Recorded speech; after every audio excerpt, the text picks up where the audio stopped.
ہر کوئی اپنا اپنا طریقہ کار وضع کرنے میں آزاد ہے۔ بدی اور شر کو بروئے کار لانے کے لیے ہزاروں راستے کھل جاتے ہیں۔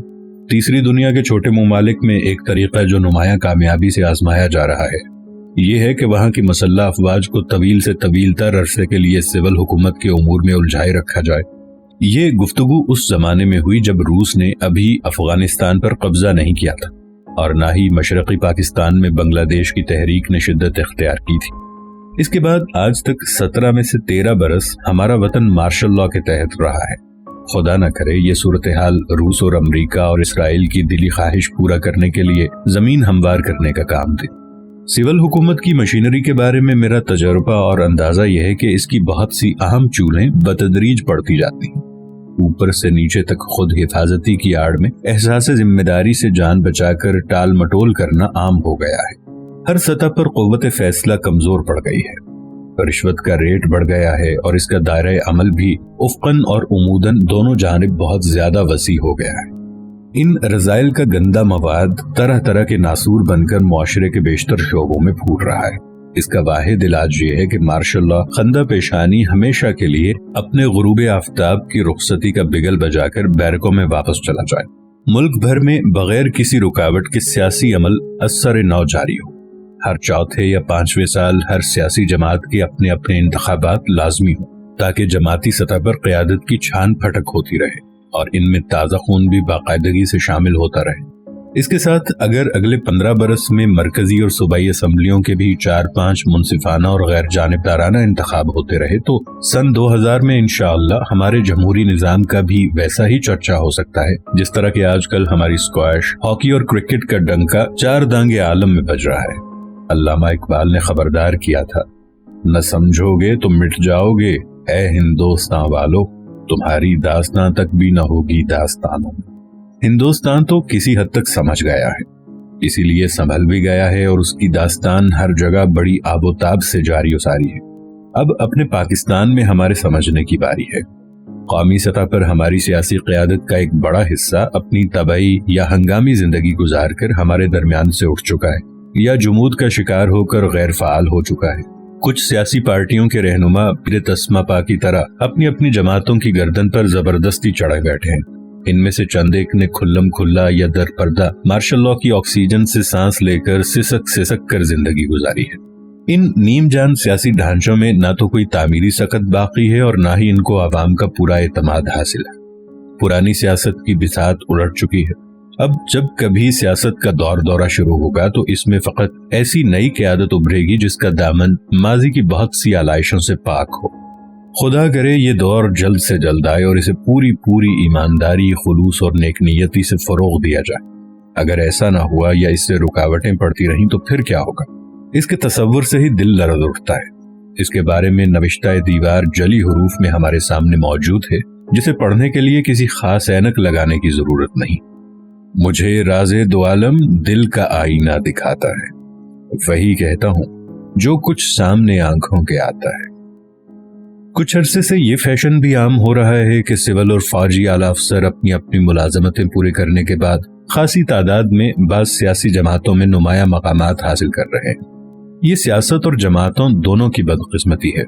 سرکاری ملازمتوں کو اپنا اپنا الگ چلن اور رنگ ڈھنگ ہوتا ہے۔ اس میں طویل عرصہ گزارنے کے بعد انسان کی سوچ، وضاقتہ، اخلاق و آداب، رکھ رکھاؤ، طور طریقہ اور انداز زندگی ایک خاص سانچے میں ڈل جاتے ہیں۔ یہ سانچہ ان ضروریات سے بالکل مختلف ہوتا ہے جو ایک کامیاب سیاستدان بننے کے لیے لازمی ہے۔ ایسے سابق اعلیٰ افسر چلے ہوئے کارتوس ہوتے ہیں۔ ان میں سیاسی بارود بھر کر دوبارہ چلانے کی کوشش کرنا عملاً بیکار، بے حاصل اور بے اثر ہے۔ جو سیاسی جماعتیں ایسی بیساکھیوں کا سہارا لے کر زندہ رہنا چاہتی ہیں، عوام میں ان کی مقبولیت کی رفتار بھی بڑی حد تک لولی لنگڑی رہنے کا امکان ہے۔ اسی طرح جو افسران کرام ساری عمر سرکاری ملازمتوں کی کرسیاں گرمانے کے بعد پینشن خوار بن کر سیاست میں کود پڑتے ہیں تاکہ وہ اقتدار کی ان سیڑھیوں پر چڑھ بیٹھیں جن کے ماتحت وہ عمر بھر کام کرتے رہے ہیں، تو سیاست کو داغدار کرنے کے علاوہ وہ خود بھی جنت الحمقہ میں رہتے ہیں۔ سیاست کا ایک ہمہ وقتی اور محترم پیشہ ہے۔ یہ بہروپیوں کا بازیچہ اطفال ہے، جہاں پر ریٹائرڈ سول اور فوجی افسر اپنے بالوں کو خضاب لگا کر اور پلپلے مسوڑوں پر نئی بتیسیاں چڑھا کر قوم کو الو بنانے میں کامیاب ہو سکیں۔ اسی طرح غیر مخلص اور سخن ساز نعرے بھی سیاست کے وجود کو کھوکھلا کر دیتے ہیں۔ کچھ عرصہ قبل چند سیاسی جماعتوں نے مل کر اپنی ایک مخالف جماعت کو اقتدار سے ہٹانے کے لیے جدوجہد کا آغاز کیا تھا۔ سیاسی اصولوں کے مطابق یہ ایک جائز اور روایتی عمل تھا، لیکن جب ان جماعتوں کے گٹھ جوڑ سے نظام مصطفیٰ کا نعرہ بلند ہوا تو اس ایجیٹیشن کا رنگ بدل گیا۔ نظام مصطفیٰ کا نعرہ لگانے والوں پر بڑی بھاری ذمہ داری عائد ہوتی ہے۔ یہ مقدس نعرہ منہ سے نکالنے سے پیشتر ان سب کو اپنے اپنے گریبان میں جھانک کر اپنی ذاتی طرز معاشرت، رہن سہن، حقوق اللہ اور حقوق العباد پر کس حد تک پورا اترتا ہے۔ اس خود احتسابی کے بغیر محض ایک سیاسی مقصد کو پورا کرنے کے لیے ایسا محترم نعرہ بلند کرنا اس کی بے حرمتی ہے۔ چنانچہ جو ہی مخالف حکومت کا تختہ الٹا، اسی وقت تحریک میں شامل جماعتوں کا اتحاد تارے عنکبوت کی طرح ٹوٹ گیا اور نظام مصطفیٰ کا نعرہ بھی طاق نسیاں کی زینت بن گیا۔ نظام مصطفیٰ کے حوالے سے اس تحریک کو چلانے کے لیے عوام اور خواص نے دل کھول کر چندہ بھی دیا تھا۔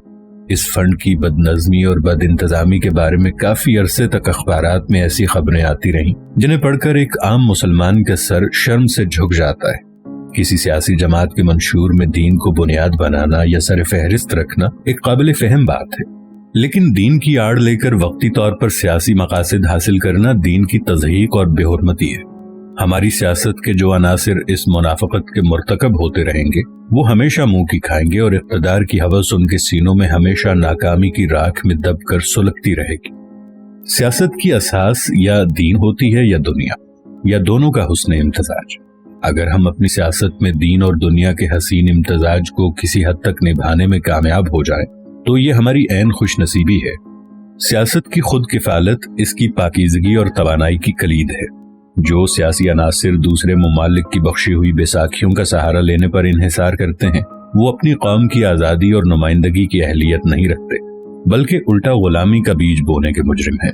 کچھ عرصے سے یہ رسم بھی چل نکلی ہے کہ کچھ صاحبان اقتدار اور سیاسی رہنما ایک نہ ایک سپر پاور سے اپنے حق میں سرٹیفکیٹ حاصل کرنا ضروری تصور کرتے ہیں۔ اگر وفاق میں صوبائی اختیارات نیک نیتی، دیانتداری، خلوص، باہمی افہام و تفہیم اور حقیقت شناسی سے متعین کر کے اس پر سچائی سے عمل درآمد نہ کیا جائے تو فیڈریشن کا وجود کھوکھلا ہو کر کنفیڈریشن کے نعرے میں ڈھل جاتا ہے۔ سیاست اور نظم و نسق میں اس زہر کا فوری طور پر حسن تدبر سے کام لے کر تریاق فراہم نہ کیا جائے تو رفتہ رفتہ کنفیڈریشن کا تصور بھی انتشار کے صحرا میں پھیل کر باد سموم کی صورت اختیار کر لیتا ہے۔ اس زہر کا تریاق سیاسی عمل کی آزادی سے ظہور میں آتا ہے، فوجی دباؤ کی گھٹن سے نہیں۔ ایٹمی توانائی کا حصول ہر آزاد ملک کا حق ہے۔ اس پر چند مختلف ممالک کی اجارہ داری ایک نئی شہنشاہیت اور سامراجیت کی بالادستی کے نظام کو جنم دیتی ہے۔ بجلی، ٹیلی فون، ریڈیو، ٹیلی ویژن، ہوائی جہاز وغیرہ کی ایجادات فروغ علم کا نتیجہ ہیں۔ علم نہ دبائے دبتا ہے نہ چھپائے چھپتا ہے۔ ایٹمی توانائی کا علم بھی دوسرے علوم کی طرح رفتہ رفتہ عام ہو رہا ہے۔ نیوکلیئر ٹیکنالوجی کے حصول اور استعمال کا انحصار وسائل کی دستیابی پر ہے۔ وسائل کی کمیابی سے تاخیر تو ممکن ہے، لیکن تدبیر کی کامیابی سے ہمیشہ کے لیے فرار ناممکن ہے۔ پاکستان میں ایٹمی سائنس کو زیادہ سے زیادہ فروغ دینا ہماری ہر حکومت کا فرض ہے۔ اس میں معذرت خواہی سے کام لینا ایمان کی کمزوری کی دلیل ہے۔ روس، امریکہ، اسرائیل اور بھارت ہمارے ایٹمی مراکز کو تباہ کرنے میں یکساں دلچسپی رکھتے ہیں، لیکن ہمارا اصلی دفاع یہی ہے کہ ہم نیوکلیئر اسلحہ جات سے پوری طرح لیس ہوں۔ اسلامی بم کے تانوں اور دھمکیوں میں آ کر گھٹنے ٹیک دینا ایک مجرمانہ لغزش ہوگی۔ جو ممالک اسلامی بم پر قدغن لگانے میں پیش ہیں ان سے بعید نہیں کہ وہ کسی وقت اسلامی اعمال کو بھی ممنوع قرار دینے کا نادر شاہی حکم صادر فرماتے ہیں۔ ایسے عناصر کو پائے حقارت سے ٹھکرانے میں ہی ہماری خود اعتمادی اور عزت نفس کی بقا ہے۔ دنیا بھر میں جنگ کی بنیاد انفرادی یا محدود قبائلی سطح پر زر، زن اور زمین کی حرس میں شروع ہوئی تھی۔ پھر اس نے سامراجیت یعنی کولونیلزم کا رنگ چڑھا کر زبردست کی حکمرانی کی اور زیر دست کی غلامی کا وتیرہ اختیار کر لیا۔ اس کا بنیادی مقصد ملک گیری کی ہوس تھا۔ اگلی منزل میں سیاسی نظام، معاشی نظریات اور سماجی اقدار میں اختلافات اور تصادم نے بڑے پیمانے پر عالمگیر جنگوں کا سلسلہ شروع کیا۔ اب رفتہ رفتہ ہوا کا رخ مزید بدل رہا ہے۔ حالیہ آثار گواہی دیتے ہیں کہ جلد یا بدیر سب سے بڑی اور ممکن ہے کہ آخری جنگ دین کی اساس پر دو تہذیبوں اور تمدنوں کے درمیان لڑی جائے۔ دنیائے اسلام ایک طرف اور باقی تمام غیر مسلم عناصر باہم مل جل کر دوسری جانب اس امکان کو فراموش کریں یا اس سے نبرد آزما ہونے کی تیاری میں غفلت سے کام لینے میں عالم اسلام کو عموماً اور پاکستان کو خصوصاً سب سے بڑا اور مہلک خطرہ ہے۔ اسرائیل کے خلاف ہماری پالیسی عربوں کی خیر سگالی حاصل کرنے کے لیے نہیں، بلکہ اسلام اور فقط اسلام کے ناطے سے ہے۔ یہود اور نصارہ کو خوش کرنے کے لیے اس پالیسی میں کسی قسم کی لچک یا کمزوری کو جگہ دینا لا ریب اسلام کے ساتھ غداری کے مترادف ہے۔ ایسی حرکت بے برکتی کی آندھیوں کو دعوت دے کر وطن عزیز کے وجود کو طرح طرح کے خطرات میں مبتلا کر سکتی ہے۔ یہ محض سیاسی حماقت ہی نہیں بلکہ دینی جرم بھی ہے۔ اسی طرح بھارت کے ساتھ تعلقات معمول پر لانے یعنی نارملائزیشن آف ریلیشنز کی آڑ میں ریڈ کلف لائن کو مدھم ہونے سے بچانا ہر صورت میں لازمی ہے۔ بغل میں چھری اور منہ میں رام رام والا محاورہ ایک ابدی اور اٹل حقیقت ہے۔ بھارت کے عزائم اور اعلانات میں ان کے ظاہر اور باطن کی تمیز کو چشم بصیرت، حسن تدبر اور شیوہ دیوانگی سے پرکھنا ہمارا اولین فرض ہے۔ اگر یہ تمیز مصلحتوں یا غفلتوں کی نظر ہو گئی تو بربادی، تباہی اور فنا کا اندھا کنواں منہ پھاڑے سامنے کھدا پڑا ہے۔ افغانستان پر روس کا تسلط اسلام پر کھلا حملہ ہے۔ مشرق اور مغرب کے نام نہاد سیکولر اور آزادی پرست اقوام کے دل میں اسلام کے خلاف ہمدردی نہیں بلکہ بغض اور کینہ ہے۔ زبانی کلامی اعلانات اور ایک سپر پاور کے خلاف محدود مالی یا اسلحہ جاتی امداد محض نمائشی ڈھونگ ہے۔ اس بھرم کو قائم رکھنے کے لیے بہت سے ملک ہمارے ساتھ ہیں، لیکن یہ قضیہ ہم ہی کو چکانا ہے۔ رفتہ رفتہ روس کی افواج کسی نہ کسی حد تک واپس چلی جائیں تو چلی جائیں، لیکن روسی اثرات کے جراثیم آسانی سے جانے والے نہیں ہیں۔ وقت کے ساتھ یہ جراثیم جڑ پکڑتے رہیں گے۔ اگر سینٹرل ایشیا کے پسے ہوئے خابیدہ مسلمان بیدار نہ ہوئے تو ممکن ہے کہ افغانستان بھی انہی کا ہم رنگ ہو جائے۔ پاکستان میں اسلام کے فروغ کا نصب العین فقط ہمارے مفاد ہی میں نہیں بلکہ افغانستان اور سینٹرل ایشیا کے لیے بھی کام آ سکتا ہے، لیکن اسلامائزیشن کے پردے میں کاسمیٹک اسلام کا ڈھونگ رچانا منافقت کی دھول اڑانے کے علاوہ کوئی مقصد پورا نہیں کر سکتا۔ ہمیں اسلام کے بنیادی اور حقیقی اصل اصول فنڈامنٹلزم کو اپنانے کی ضرورت ہے۔ اس کے بغیر امور ریاست میں اسلام کے نام پر سب کچھ بیکار بے بنیاد ہے۔ ہمیں حب الوطنی کا جذبہ نہیں بلکہ جنون درکار ہے۔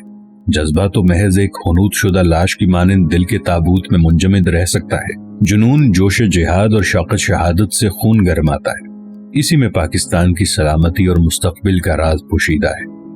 عطا اسلاف کا جذب دروں کر، شریک زمرائے لا یحزنوں کر، خرد کی گتھیاں سلجھا چکائیں، میرے مولا مجھے صاحب جنوں کر۔